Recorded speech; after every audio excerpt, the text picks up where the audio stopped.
MGA Kapulso, may tanong ako sa inyo. Kung ang inyong puso ay may problema, saan ito unang napapakita, hindi sa dibdib. Madalas, napapakita ito sa ibang bahagi ng katawan, mas maaga, mas tahimik, at karamihan sa MGA lalaki ay hindi nito napag-ugnay agad. Ang erectile dysfunction, MGA Kapulso, ay hindi simpleng issue na edad o stress.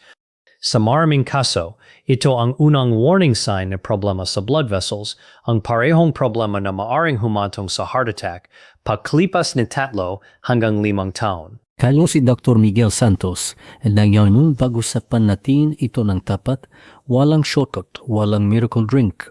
Science lang dahil ang totoong impormasyon ang pinakakailangan ninyo, hindi ang mabilis na sagot. Bago tayo magsimula, alam kong ang topic na ito ay sensitive para sa maraming lalaki. Marami sa atin ay nahirapang pag-usapan ito kahit sa sarili nating doktor. Pero Miguel Kapulso, ang katahimikan ay ang pinakamapanganib na bagay dito dahil habang tahimik tayo, ang totoong ugat ng problema ay maaaring patuloy na lumalala. Magsimula tayo sa kung bakit nangyayari ito at gusto kong maging detalyado dito dahil kapag naintindihan ninyo ang mekanismo, maunawan ninyo bakit ang ilang solusyon ay gumagana, bakit ang iba hindi. Ang ereksyon ay nangyayari sa pamamagitan isang proseso na nagsisimula sa utak, dumadaan sa nerves, at nagtatapos sa blood vessels na penis. Kapag may sexual stimulation, ang utak ay nagpapadala ng signal pababa sa spinal cord patungo sa nerves na nakapaligid sa penis. Ang MGA nerve endings na ito ay nagalabas ng isang chemical messenger, ang nitric oxide. Ang nitric oxide ay tumatama sa smooth muscle cells na nakapalibot sa MGA arteries na penis at sinasabihan ng MGA ito na mag-relax. Kapag relaxed ang MGA muscle cells na taki ito, ang MGA arteries ay lumalawak, dubidelate. Ang dugo ay umaagos papasok sa penis nang mas mabilis kaysa sa pag-agos palabas, kaya ang penis ay napupuno na dugo at nagiging matigas. Gayon, narito ang mahalagang detalye na karamihan ay hindi nalalaman.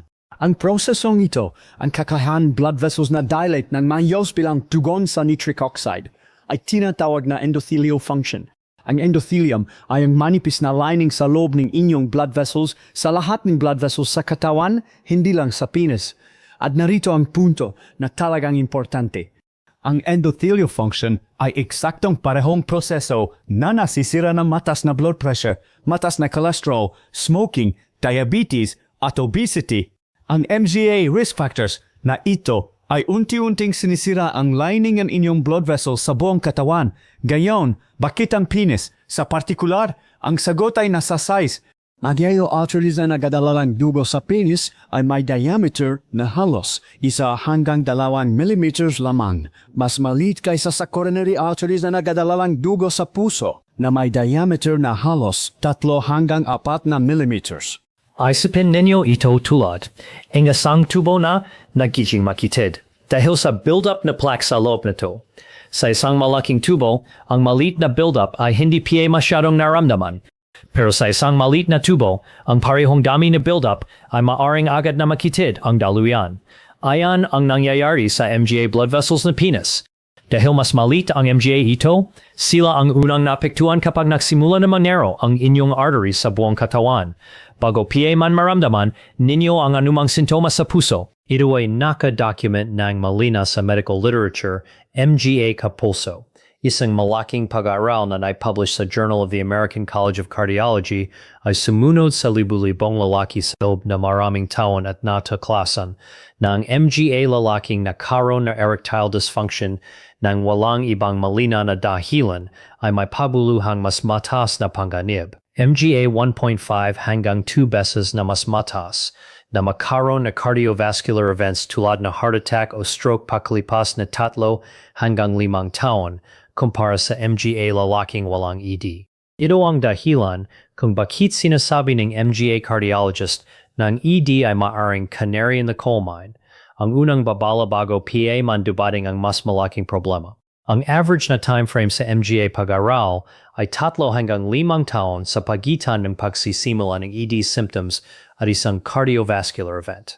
Mahalaga ito dahil ibig sabihin may window of opportunity para kumilos. Kaya bago tayo pumunta sa kung ano ang magagawa ninyo, Gusto kong maging tapat tungkol sa kung ano ang hindi gagana. Walang isang inumin, walang isang spice, walang isang shortcut na mag-cure ng ED kung ang ugat ng problema ay namumuang plaque sa inyong arteries. Sinuman ang nagsasabi nito sa inyo ay nabebentang pag-asa, hindi science. Ang may ganitong claim ay madalas na umasa sa isang totoong mekanismo, tulad ng nitric oxide, pero pinapalaki ang epekto ni isang pagkain o inumin sa antas na hindi sa suportahan ng tunay na clinical evidence. Halimbawa, totong ang cocoa ay nagalaman ng flavonoids na may modest effect sa blood vessel dilation. Pero ang epekto nito mula sa isang inumin ay napakamalit kumpara sa epektong buwan-buwan ng pagbabago sa dieta o exercise. Hindi to magic switch na biglang ayos ang lahat sa isang gabi. Pero may magandang balita. Ang MGA pagbabago sa dieta at lifestyle na talagang sinusuportahan na research ay maaring makabuluhang mapabuti ang vascular health at sa proseso ni mapabuti ang erectile function sa maraming, lalaki lalo na sa MGA, ang ugat na problema ay vascular sa kalikasan. Narito ang 4 na bagay na talagang may matibay na ebidensya sa likod at dadalhin ko kayo sa detalye na bawat isa. Una, ang Mediterranean style na dieta. Isang malaking randomized controlled trial na nai-publish sa Journal of the American Medical Association kasama ang follow-up studies ay nag-follow ng MGA lalaking obese na may erectile dysfunction sa loob ng 2 taon. Ang MGA sumunod sa Mediterranean diet mayam sa olive oil, isda, gulay, mani, buong butil na napakita na kabuluhang pagpapabuti sa erectile function scores kumpara sa control group na sumunod sa standard low-fat diet. Ang mekanismo.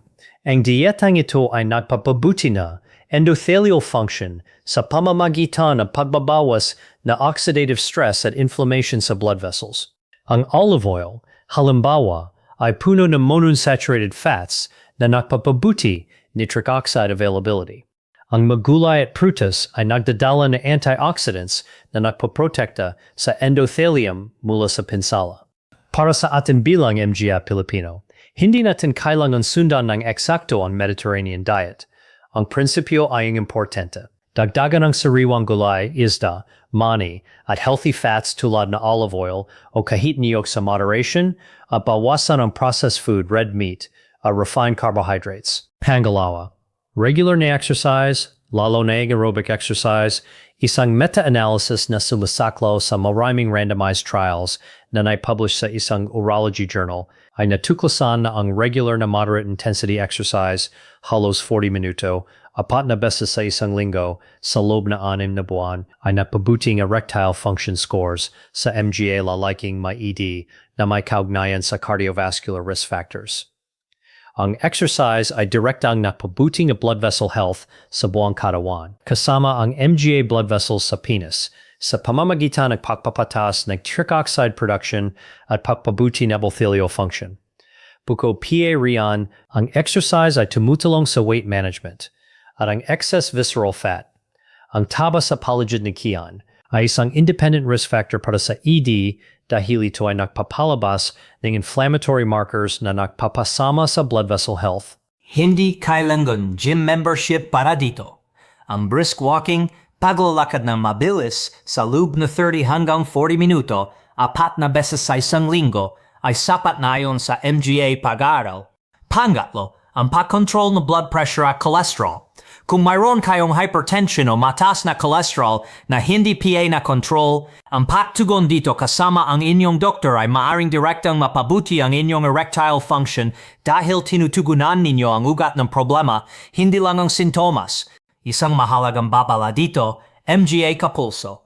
Ang ilang blood pressure medications, lalo na ang MGA beta blockers, ay maaring magdulot ng ED bilang side effect. Kung napansin ninyo na nagsimula ang ED pagkatapos magsimula na bagong gamot, huwag itigil ang gamot ng maisa. Kausapin ang inyong doktor dahil may MGA alternative medications na may mas counting epekto sa sexual function.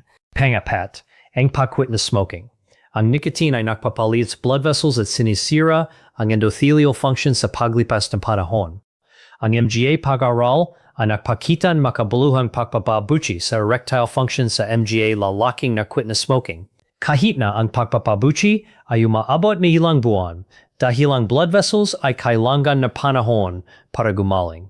Gayon, hayaan ninyong ipakita ko sa inyo kung paano ito gumaganap sa totoong buhay gamit ang isang composite example. Isipin si Mang Rodel, 54 taong gulang, isang OFW na nagtrabaho sa construction sa Saudi Arabia sa loob ng 20 taon.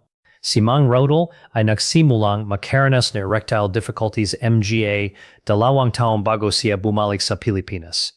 Inaukala niya na ito ay stress lang dahil sa pagiging malayo sa kanyang asawa. Nang bumalik siya sa Pilipinas at nagpa-check-up, natuklasan ng kanyang blood pressure ay 150/95, ang kanyang LDL cholesterol ay mataas at siya ay overweight na may significant visceral fat. Ang kanyang doktor ay nagpaliwanag sa kanya tungkol sa connection ng vascular health at erectile function. Sa loob na 6 na buwan, ginawa ni Mang Rodel ang MGA sumusunod. Nagsimula siyang maglakad ara-ara 30 minuto kasama ang kanyang asawa sa umaga. Binawasan niya ang white rice at pinalitan ng brown rice, dinagdagan ang gulay at isda, at binawasan ang processed meat.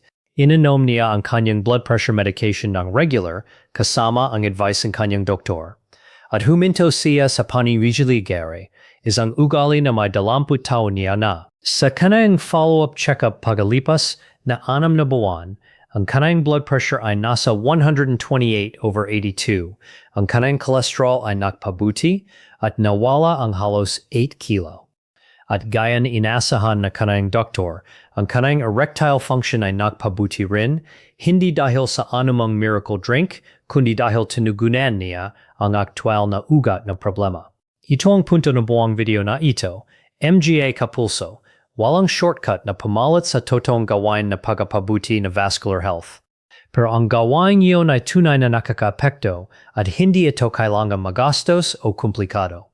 Ngayon, narito ang pinakamahalagang mensahe na video na ito. Kung kayo o ang mahal ninyo sa buhay ay nakakaranas persistent erectile dysfunction, lalo na kung biglaan ito o lumalala, ito ay isang dahilan para makipag-usap sa inyong doktor. Hindi para hanapin ang susunod na recipe sa internet.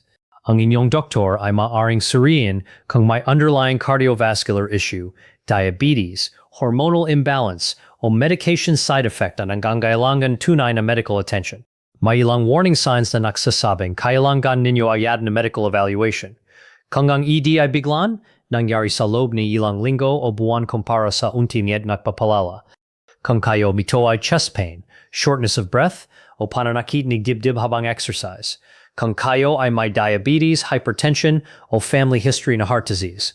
Lahat nito ay nagsasabing dapat magpa-check up agad, hindi mahintay. Ang ED ay maring isang magang signal.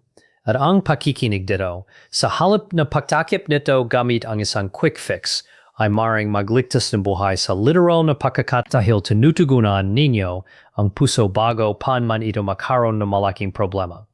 Mahalaga rin na pag-usapan natin ang emotional side nito, MGA kapulso.